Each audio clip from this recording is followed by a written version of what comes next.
Assalamualaikum warahmatullahi wabarakatuh. Anak-anakku semuanya yang Ustadz sayangi, semoga Allah memberikan rahmat dan hidayah pada kita semuanya dan semua dalam kondisi yang sehat walafiat. Anak-anakku semuanya, Ananda semua sedang mempersiapkan PAS Ganjil tahun 2021.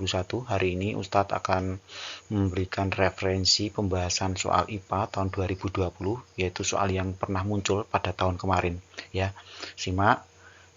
Monggo disimak pembahasan soal ini dan silakan dibuka materi soalnya dan buku paketnya. Tolong dipersiapkan segala sesuatu yang menyangkut dengan pembelajaran hari ini. Oke, bismillahirrahmanirrahim. Semoga Allah meridhai kita semuanya. Kita mulai nomor pertama. Yang pertama adalah Yudi melakukan kegiatan penyelidikan IPA terhadap drum minyak dengan melihat bentuk, warna, meraba permukaan drum minyak. Dari data tersebut, keterampilan proses penyelidikan IPA yang sedang dilakukan Yudi adalah A. Melakukan pengamatan, mengkomunikasikan, membuat inferensi, menyimpulkan. Ya, adalah menyangkut penyelidikan IPA. Nah, hari ini kita akan mencoba membedah kembali yang pernah kita sampaikan di semester 1. Yang pertama adalah pendidikan IPA itu ada 3. 1. Pengamatan, yang kedua adalah inferensi, yang ketiga adalah mengkomunikasikan. Ustadz tandai di halaman 4, yang namanya pengamatan itu kegiatan yang melibatkan panca indera. Jadi kalau melibatkan panca indera, Anda bisa mengamati, kemudian Anda bisa meraba, kemudian Anda bisa mendengar, Anda bisa melihat warnanya seperti apa. Bahkan kalau dengan mata itu masih terbatas, Anda bisa melakukan menggunakan alat bantu. Anda bisa menggunakan mistar, Anda bisa menggunakan mikroskop, Anda bisa menggunakan alat-alat yang lain. Intinya Anda sedang melakukan pengambilan data dari objek tersebut. Nah, proses pengambilan data itu masuk dalam tahapan apa? Tahapan yang namanya tahap pengamatan.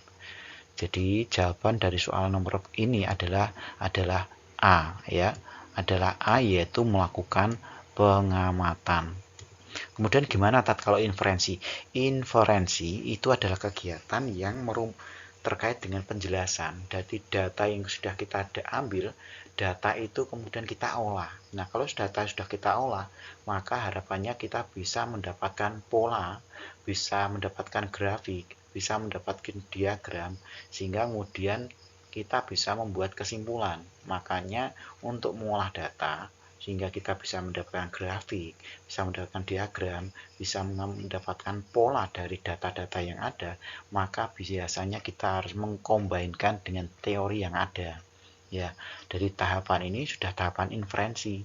Tahapan inferensi itu tahapan kita bisa melakukan analisis, kemudian kita bisa membangun penjelasan-penjelasan, dan kita bisa membangun kesimpulan dari data-data yang ada. Itu inferensi.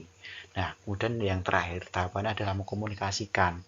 Jadi kita sudah punya data, sudah kita olah, sudah dapatkan kesimpulan, maka tahap terakhir adalah mengkomunikasikan. Apa yang dilakukan adalah mempresentasikan.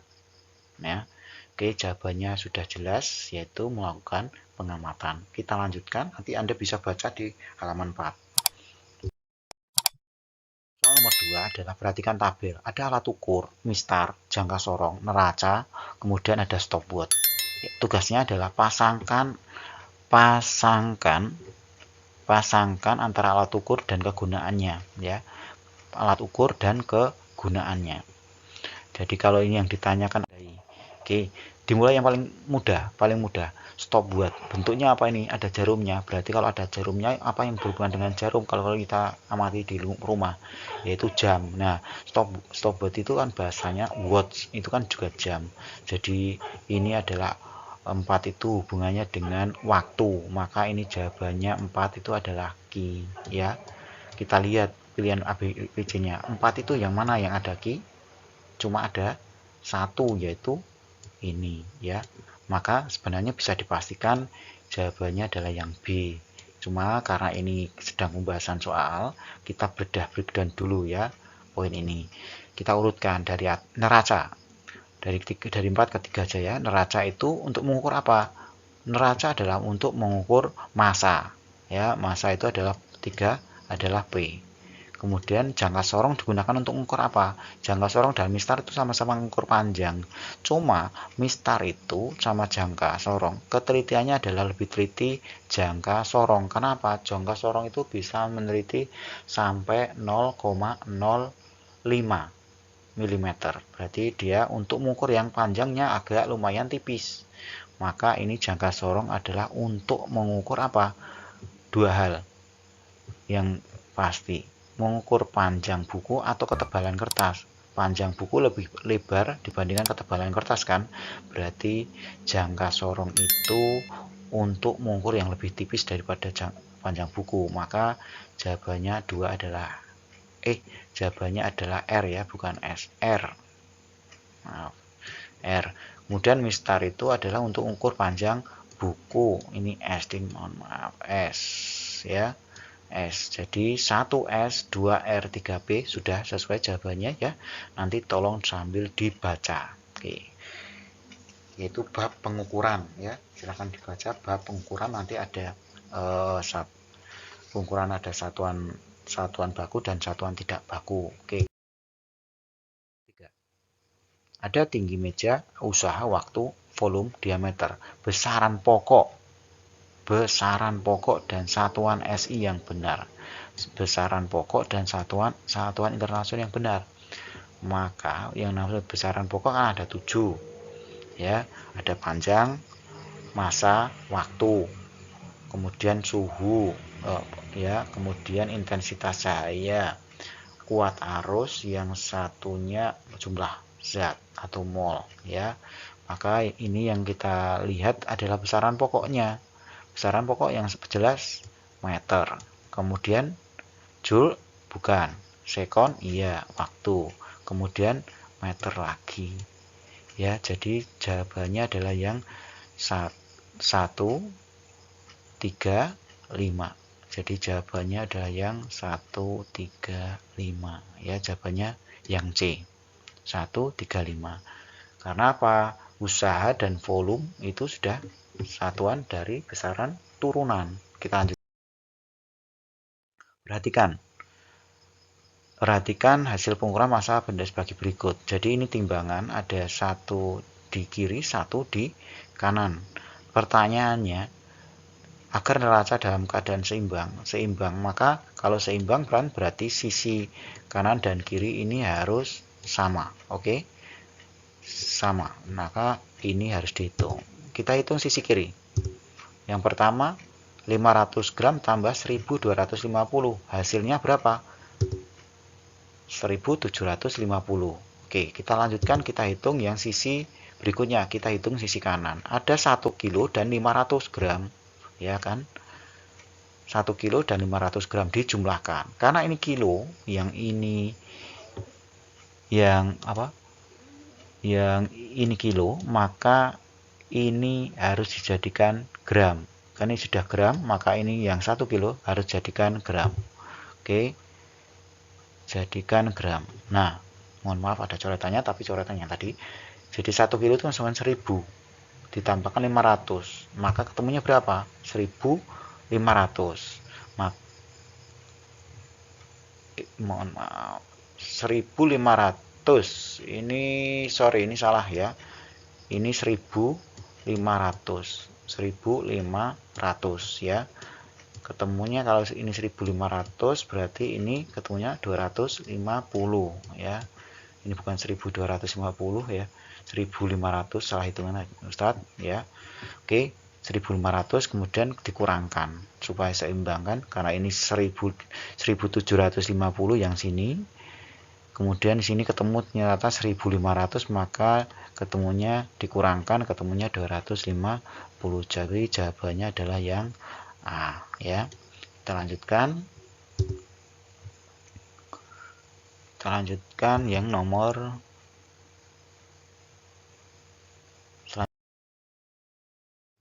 selanjutnya adalah perhatikan data berikut.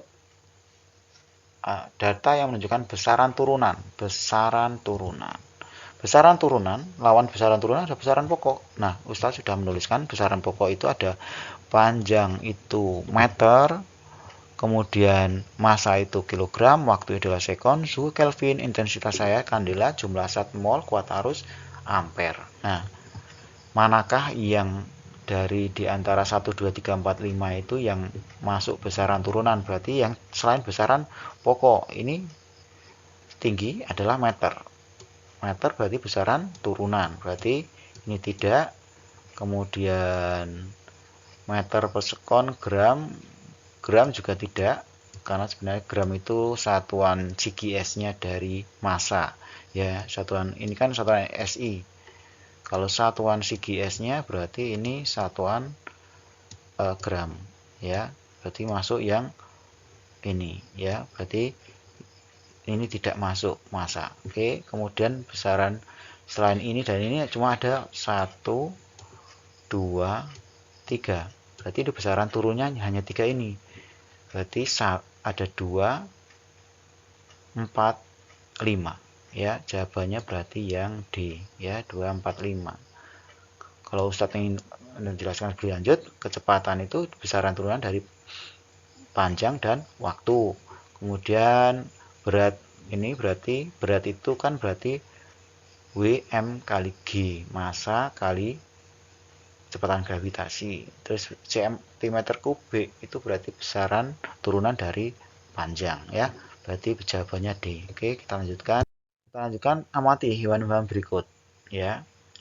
Hewan-hewan berikut kita lihat bahwa ada kucing, ada kelelawar, belut, lele, mujair dan sebagainya. Dikelompokkan 2 kelompok. Kelompok A terdiri atas kucing, paus, lumba-lumba, kelelawar, dan sedang kelompok B belut, lele, mujair, dan gurami. Apa yang membedakan dua hal itu? Yang pertama adalah kalau tempat hidup beda nggak? Tempat hidup kita lihat. Ada lumba-lumba, ada paus. Paus dan lumba-lumba tempat hidupnya di air laut. Gurami, mujair juga air. Kita ambil samanya ya, air ya. Tempatnya sama-sama di air. Ya. Gurami juga air, mujair juga air, lele juga air ya. Oke, berarti tempat hidup tidak masuk. Ini tidak masuk, ini tidak masuk. Oke. Yang masuk adalah pertama, alat pernafasan, Kita lihat alat pernafasannya kucing, paus, lumba-lumba, kelelawar sama nggak? Yang kucing, paus, lumba-lumba. Alat pernafasan kucing, paus, lumba-lumba itu adalah paru. Nah, kita lihat mujair, gurami. Alat pernafasannya apa? Insang kan? Insang. Jadi ini yang betul alat pernafasannya, ya. Nah, alat pernafasan ada 2. Kita lihat yang faktor kedua, alat gerak dan cara berkembang biak. Kita lihat. Alat berkembang biak, alat geraknya lumba-lumba, paus, itu dengan alat geraknya mujair dan gurami sama nggak? Sama ya, sirip kan? Karena sama-sama ikan, bangsa ikan. Berarti kalau alat gerak tidak bisa untuk alat pembeda karena sama. Mujair dan gurami punya sirip, paus dan lumba-lumba punya sirip juga, sirip ikan. Maka ini juga tidak masuk. Maka yang masuk adalah poin D. Ya, poin D. Oke. Yang dicari yang jawabannya adalah poin D. Oke, kita lanjutkan. Perhatikan nomor 7, ciri-ciri hidup yang ditemukan pada makhluk hidup di atas adalah cocor bebek seperti ini. Ya, pisang dengan ini, ya. Kemudian cemara dengan ini, ya. Dan cocor bebek dengan ini, tunas yang ada di daunnya.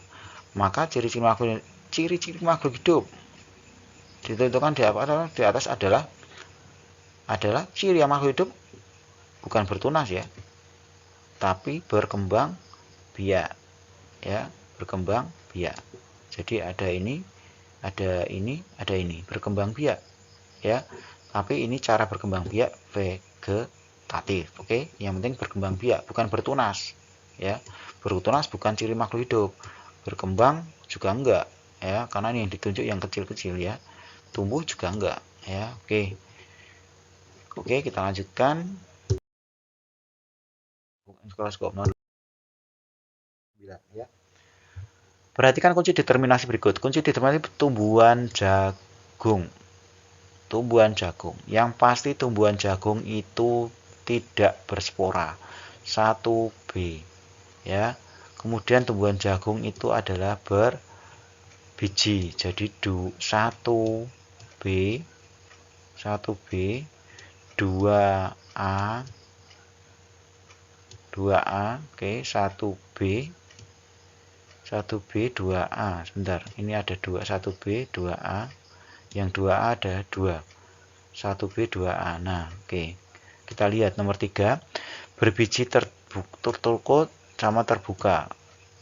Jagung termasuk berbiji tertutup. Wah ini poin semua ke poin B ternyata biji tertiga 3A ini ke poin 3A berbiji tertutup.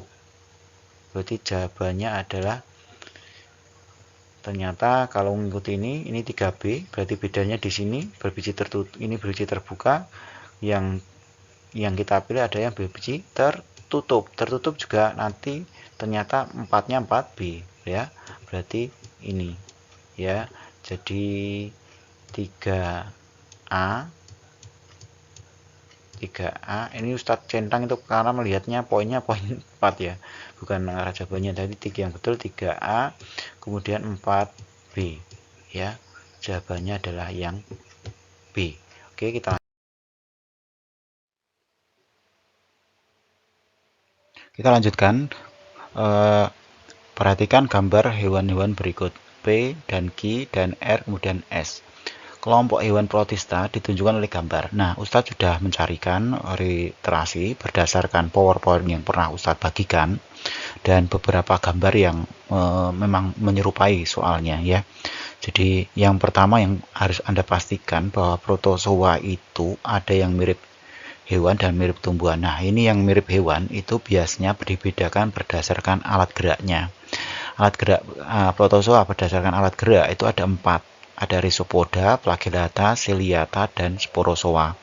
Dan ini Ustadz mencari dan menemukan yang pertama P itu mirip dengan Euglena ya, dimana dia memiliki satu alat gerak yang panjang ya, seperti ini Euglena, dan ini merupakan alat geraknya. Dan memang itu berdasarkan literasi yang dari internet ini sudah termasuk protozoa. Kemudian yang kedua Q termasuk paramecium, yaitu Ciliata, dia di pinggir-pinggirnya ini ada bulu getarnya ya. Yang ketiga R itu adalah amoeba ya, amoeba bergerak dengan menggunakan kaki semu atau pseudopodium. Jadi yang poin nomor 10 ini kelompok hewan protista ditunjukkan oleh P, Q, dan R ya, seperti itu P, Q, dan R. Kalau lebih jelasnya Anda bisa melihat website ini www.dosenpendidikan.co.id protista mirip hewan ya, nanti akan ketemu gambarnya dan Anda bisa mencari membaca dari PowerPoint yang Ustadz sudah bagikan ya, begitu. Kita lanjutkan di nomor selanjutnya. Pada nomor 11 ini Ustadz bacakan, pada saat pembelajaran daring materi klasifikasi tumbuhan berbiji, Narto mendapatkan tugas dari guru untuk mengidentifikasi tumbuhan di kebun. Saat menjalankan tugas, Narto menemukan tumbuhan dengan ciri-ciri berikut: berakar tunggang, bertulang daun menyirip, batangnya bercabang, kelompok bunga kelipatan 4 atau 5, berkeping 2. Kelompok tumbuhan yang diidentifikasi yang pertama adalah anggrek durian rambutan. Anggrek itu termasuk tumbuhan yang menempel pada tumbuhan yang lain ya, dan Ustadz sudah mencari literasi anggrek itu ternyata termasuk tumbuhan berbiji tertutup ya, atau tumbuhan monokotil yaitu berkeping 1 ya. Jadi pada yang ciri di atas ini dicari berkeping 2 ya. Yang kedua, anggrek itu bukan berakar tunggang tapi berakar serabut ya, jadi berakar serabut ya. Jadi anggrek tidak termasuk di jawaban. Kemudian yang kedua B dan C, pisang tidak termasuk dalam ciri ini ya, karena berdasarkan ciri itu daunnya adalah daun menyirip. Nah, daun menyirip itu seperti pada gambar, daunnya menyirip. Daun pisang itu tidak menyirip daunnya ya. Kemudian yang termasuk ya, karena pisang ada di B dan C dan pisang itu bukan jawaban, maka jawabannya adalah D. Ya, jawabannya adalah D. Oke, Ustadz cukupkan. Kita lanjutkan pada slide berikutnya. Perhatikan gambar seperti ini. Ini volumenya 50 ml. Ketika ini dituang pada volume botol 200 ml, maka bentuk dan bentuk volume air. Volume airnya kalau ini 50 ke sini jadi berubah enggak? Tentunya tidak berubah, tetap 50 ml. Maka kita lihat bedanya, ini berubah sama ini tetap bentuknya. Air itu zat cair ya. Berarti dia ketika dipindahkan dalam satu wadah ke wadah lain, dia akan berubah mengikuti bentuknya. Maka jawabannya adalah yang A ya. Kita lanjut. Dalam kehidupan sehari-hari kita menjumpai unsur, senyawa, maupun campuran. Berikutnya perbedaan unsur, senyawa, campuran pada yang tepat. Unsur termasuk zat tunggal. Unsur itu zat tunggal. Kita lihat ini zat tunggal ya.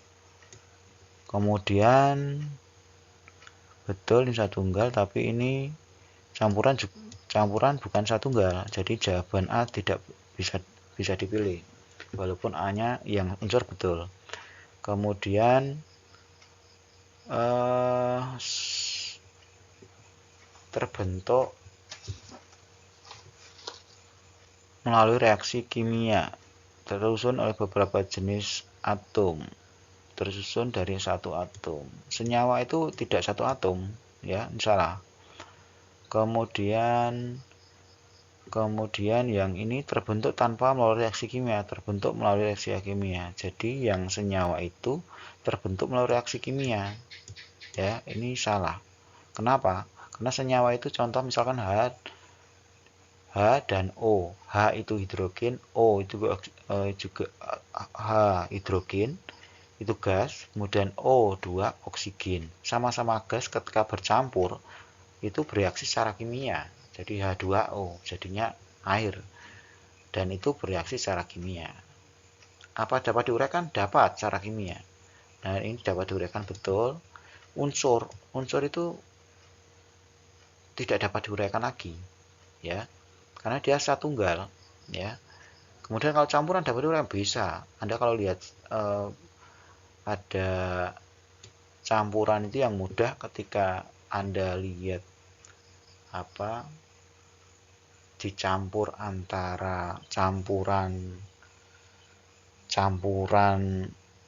homogen, misalkan antara gula dan air Anda aduk, itu kan bisa dipisahkan ya, dengan cara diuapkan. Nanti kristal gulanya kan ada, uapnya jadi air juga kan begitu. Jadi ini jawabannya adalah B ya. Kita lanjutkan. Perhatikan dari data di atas sifat yang dimiliki oleh air perasan jeruk. Kalau Anda punya jeruk, itu ada dua hal yang Anda bisa rasakan, bisa manis atau kecut atau asam ya kan. Berarti kalau jeruk itu termasuk asam, cuka juga asam. Maka kita bisa lihat kalau jeruk itu rasanya asam, kecut, berarti di sini poin nomor 2 ini masuk ke poinnya air perasan jeruk. Maka yang mengandung angka 2 mana? Angka 2 hanya ada di C. Maka bisa dipastikan C ini jawabannya. Bisa kita jelaskan lagi. Nomor 2, kemudian 4 ini betul, kemudian 5 bersifat korosif betul, kemudian 2, 4, 5 ini, kemudian 7 betul ya. Kalau berasa licin di tangan, ini sabun itu basah ya, bisa merusak kulit ya. Sabun kalau digunakan bisa merusak. Memiliki rasa pahit, itu basah. Jadi yang termasuk asam ciri-cirinya ini. Nanti silakan Anda baca bab ketiga ya. Oke. Proses pembuatan jamu beras kencur sesuai teks di atas menerapkan metode. Nah, ya, tiriskan air rendaman blender, kemudian tadi tinggal saring. Nah, kata saring itu berarti menyatakan pemisahan campuran berdasarkan perbedaan ukuran partikelnya, ya. Ini yang ditanda itu saring, ya, saring. Ya, oke, kita teruskan. Ini tadi destilasi itu yang ini, kemudian sentrifugasi yang ini supaya Anda paham, filtrasi ini yang B, kromatografi yang ini. Oke, ya. Ini jadi yang masuk tadi, memastikan aja. Ya, ini jawabannya. Oke, kita lanjutkan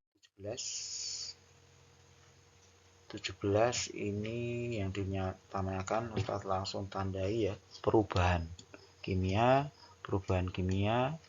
kemudian perubahan kimia lagi. Jadi yang dicari perubahan kimia yang mana? Perubahan kimia itu pencucian semua sayuran sampai bersih, itu ada bukan perubahan kimia. Bersih itu perubahan fisika. Pemotongan sayur menjadi ukuran kecil, perubahan fisika. Pencampuran semua bahan hingga adonan sehingga menjadi adonan, juga perubahan fisika, karena nanti padanya bisa dipisahkan, ya. Kemudian warna bakwan berubah menjadi kecoklatan setelah digoreng. Nah, digoreng berarti ini perubahan kimia. Oke, perhatikan ciri zat pengisi termometer. Harganya murah, dapat mengukur suhu teliti, dapat mengukur suhu yang rendah. Nah, keuntungan alkohol berarti yang poin 1, 2, 3. Nanti silakan Anda baca catatan, ya, dan buku paketnya 1, 2, 3. Oke, kita lanjutkan. Perhatikan gambar. Jika ini menit mengukur, ini jawabannya sesuai buku. Ada jawabannya adalah menggunakan pirometer, ya, bukan termodigital, bukan termometer, bukan 6 Bilani itu termometer untuk mengukur suhu suatu daerah, ya, ada maksimum minimumnya, ya. Dibaca literasinya, ya. Dalam pengukuran diperoleh 140 derajat Fahrenheit. Suhu diukur dengan Celcius dan Reaumur, ya. Oke, kita hitung. Kalau Celcius kan kalau banding C banding Reaumur banding Fahrenheit itu kan 5 banding 4 banding 9 plus minus 32, ya, 32. Jadi kalau ingin mengubah dari Fahrenheit ke sini atau ke sini itu dikurangkan dulu 32-nya, baru kalikan perbandingan bawah itu punyanya yang kita ketahui adalah Fahrenheit, yang dicari adalah Celcius, maka Celcius di atas. Maka kita lanjutkan, ketemunya seperti ini. Kita lanjutkan, ketemunya 60 derajat Celcius. 60 derajat Celcius cuma ada satu, yaitu C, maka jawabannya ini sudah C. Kalau nggak percaya kita lanjutkan, perhitungan Reaumurnya ada seperti ini, 4/9, ya. Kita peroleh ini kurangkan ini kan ketemu 108 bagi 9 ketemunya 12 kali 4 48, ya. Nomor 21, berapa logam dipanaskan sehingga suhunya sama, ya, dipanaskan. Kalau ini urutannya adalah yang paling besar ini menyusul yang besar kedua ini, paling besar ketiga ini. Jadi kita urutkan, yang paling besar punya siapa? Aluminium itu 27, ya, ini 7, ya, berarti yang paling besar ini aluminium. Yang ditanyakan logam berdasarkan tabel logam 1 dan 2. Ini 1, 2. Ini aluminium. Berarti yang nomor 2 panjangnya ini, ya. Berarti yang nomor 2 mana? Kuningan. Ini kuningan kan? Berarti nomor 3 setelah ini kan? Ini sekian. Ini paling panjang, terus ini ketiga. Berarti 17 yang ini, ya. Berarti 17 itu apa sih? Ini kuningan. Ya, kuningan itu yang 2. Kuningan itu yang 2. Berarti ini, ya, jawabannya. Kemudian yang ketiga itu tembaga. Tembaga itu yang ini, ya kan? Maaf, kuningan yang kedua, kemudian yang maaf ya, berarti jawabannya sudah jelas, ini tembaga ya, dan kuningan. Oke, jawabannya adalah B. Jadi mendapatkan kesulitan buka tutup botol. Tutup botolnya dari logam. Kalau dari logam, kemudian pada sebuah tutup botol dibuka, maka dilakukan adalah dimasukkan dalam air panas. Dimasukkan dalam air panas. Kalau dimasukkan air panas, harapannya adalah tutup botol itu memuai. Nah, oke, memuai ya. Ini cari memuai. Maka kalau bisa memuai berarti masukkan air dingin apa air panas? Air panas. Berarti jawabannya adalah yang C. Oke. Perhatikan berdasar gambar di atas munculnya asap pada bagian corong ceret. Karena apa? Karena ceret panas karena ini bukan ini ceret menghantarkan panas. Ini ya. Kenapa ada ini? Berarti sebagian air berubah menjadi uap air. Ya. Jadi ini jadi uap. Berdasarkan gambar itu munculnya asap itu karena ada uap. Oke. Kita lanjutkan. Nah, 21.000 Joule ya. Jawabannya adalah yang ini. Jangan kejebak yang ini ya. Oke. Jumlah energi yang dibutuhkan untuk menaikkan suhu 1 gram air sebesar 1 derajat Celcius ini adalah 1 kalori. Pernah Ustaz sampaikan di video yang sebelumnya ya, 1 kalori. Kemudian jelaskan jika A dan B diisi air panas dengan jumlah yang sama, maka air yang cepat dingin yang mana? Air cepat yang dingin. Air yang cepat dingin adalah air yang menyerap panas yang lebih banyak ya. Air yang menyerap lebih panas yang mana? Berarti kalau menyerap panas yang baik berarti benda itu adalah konduktor. Nah, kaca dengan aluminium mana yang konduktor? Yang konduktor aluminium. Maka jawabannya adalah C ya. Karena gelas B adalah aluminium bukan konduktor yang baik. Jadi kalau kenapa gelas kita terbuat dari kaca? Karena kalau diisi air panas, harapannya panasnya lebih awet. Kenapa lebih awet? Karena kaca itu mengisolasi, maka bahasanya kaca itu adalah isolator. 27. Perhatikan gambar berikut. Materi yang termasuk konduktor. Konduktor itu biasanya logam. Mana ya logam di 1, 2, 3, 4, 5 ini? 1, 2 itu termasuk logam. Nah, yang mana yang ada 1, 2? Cuma ada 1. Berarti jawabannya yang A ya. Perhatikan. Apabila seperti ini terjadi, ini gelap, ini terang. Apabila dua sama dipanaskan, maka yang akan menyerap panas yang banyak itu yang biasanya yang warnanya gelap, ya, warna gelap, sehingga antara dua bola lampu itu, maka nanti yang menyerap panas lebih banyak adalah lampu yang mana? Ya, menyerap air yang lebih banyak, menyerap panas yang lebih banyak adalah lampu yang mana sih? Lampu yang ini.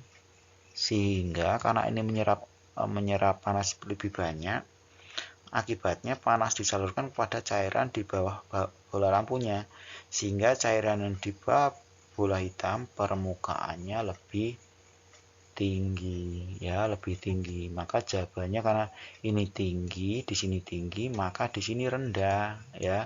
Maka jawabannya adalah B ya, permukaan air di bawah bola lampu B lebih rendah. Oke, kita lanjutkan ya. Kalau yang tadi silahkan baca tentang perambatan panas. Ada konduksi, konveksi, dan radiasi. Radiasi berwarna warna hitam itu lebih menyerap panas lebih banyak. Perhatikan gambar berikut. Tujuan hewan berjemur tersebut adalah mendapatkan panas secara apa? Mendapatkan panas secara karena dia bahasanya berjemur. Kalau berjemur apa? Berjemur itu menerima panas dari mana? Dari sinar matahari. Dengan cara apa? Radiasi kan ya. Berarti jawabannya adalah C. Oke. Pernyataan yang sesuai dengan bentuk energi yang dimiliki benda yang sudah bermain perosotan. Bermain perosotan, kalau di atas itu dia mendapatkan tempat yang paling tinggi, maka di sini adalah H, ya. Maka semakin tinggi benda, maka energi apa yang paling besar kalau dia di atas? Adalah energi potensialnya. Jadi pernyataan yang sesuai dengan energi yang dimiliki energi yang bermain perosotan adalah energi potensial terbesar di sini. Tapi ketika dia merosot, jatuh, itu kecepatan paling tinggi pada saat mana? Pada saat jatuh di bumi, di sini. Maka ini energi kinetiknya yang paling besar. Kalau di atas ini EP yang paling besar. Ketika dia tambah jalan, EP-nya berkurang. Maka berubah jadi apa? EK. Atau jatuh di sini, dak, itu kan berarti hanya 0. Berarti apa? Jatuhnya paling keras, maka di sini EK-nya paling besar. Maka kita baca energi potensial terbesar pada, ya ini jawabannya. Energi ini terbesar pada saat puncak, bukan pada paling bawah. Saat menaiki anak tangga, energi potensial diubah menjadi kinetik. Saat naik, menaiki, salah, kudunya saat turun. Selama melawan turun pada perosotan terjadi perubahan energi kinetik, salah, ini terbalik. Jawabannya yang A. Oke. Segala sesuatu menghasilkan energi disebut sumber energi. Sumber energi listrik dihasilkan pembangkit listrik tenaga air disebut hidroelektrik. Hidro itu air. Pernyataan berikut mengenai zat makanan sebagai penghasil energi, ya. Makanan sebagai penghasil energi yang betul adalah penghasil energi. Kalau berarti satuan energi itu ada dua, ada joule dan kalori. Maka kalau dikatakan statement zat makanan sebagai penghasil energi, maka nanti yang mana yang berkaitan dengan adanya mengatakan jumlah energi, ya, menghasilkan jumlah energi, ya. Ini Anda bisa baca di halaman 201, ya. Ini jawabannya adalah yang A. Karena apa? Karena ada kata kuncinya 4 kilokalori. Yang ini tidak menyebutkan besarnya kalorinya atau besarnya energinya, ya. Oke. Karena 4 kilokalori itu satuan energi juga, walaupun ini bukan energi, bukan satuan SI, tapi ini juga satuan yang biasa digunakan. Oke. Perhatikan sel berikut ini, Anda bisa baca di bagian metabolisme sel. Metabolisme sel yaitu halaman 204, ya. 204 ini termasuk dalam jawabannya X itu adalah pusatnya terjadinya respirasi sel. Maka ini jawabannya adalah yang A, ya. Transformasi energi yang terjadi pada proses fotosintesis, Anda bisa buka halaman 203, dan ini masuk dalam kisi-kisi materi. Tolong nanti dibaca, ya. Jadi perubahannya yang terjadi adalah di halaman 203 itu disampaikan bahwa perubahan energi radiasi matahari itu berbentuk energi cahaya diubah menjadi energi potensial, kemudian baru energi kimia. Ini jawabannya, ya, yang C. Silakan Anda baca di halaman 203. Makanan merupakan sumber energi bagi tubuh manusia. Energi digunakan untuk berbagai aktivitas seperti berjalan, belajar, dan olahraga. Zat makanan yang berperan sebagai sumber energi ada 3. Silakan Anda baca di halaman 201. Itu ada karbohidrat, protein, dan lemak. Jadi jawabannya adalah yang A, ya. Oke, pembahasan mengenai soal ini Ustadz cukupkan sekian. Mungkin nanti ada yang beberapa hal tadi pembahasan Ustadz agak menghadapi kendala, mungkin Anda bisa membaca, ya, membaca literasi yang mendukung supaya lebih jelas, lebih gamblang, ya. Oke, Ustadz akhiri sampai di sini. Nanti Ustadz lanjutkan pada pembahasan uraian singkat, uraian yang panjang, dan jodohkan ya. Oke, Ustadz akhiri sampai di sini sementara, nanti Ustadz lanjutkan pada video berikutnya. Wabillahi taufiq wal hidayah. Mohon maaf jika ada hal yang belum jelas, bisa Anda tanyakan lewat komentar atau testimoni komentar atau wapri Ustadz. Terima kasih. Wabillahi taufiq wal hidayah. Wassalamualaikum warahmatullahi wabarakatuh.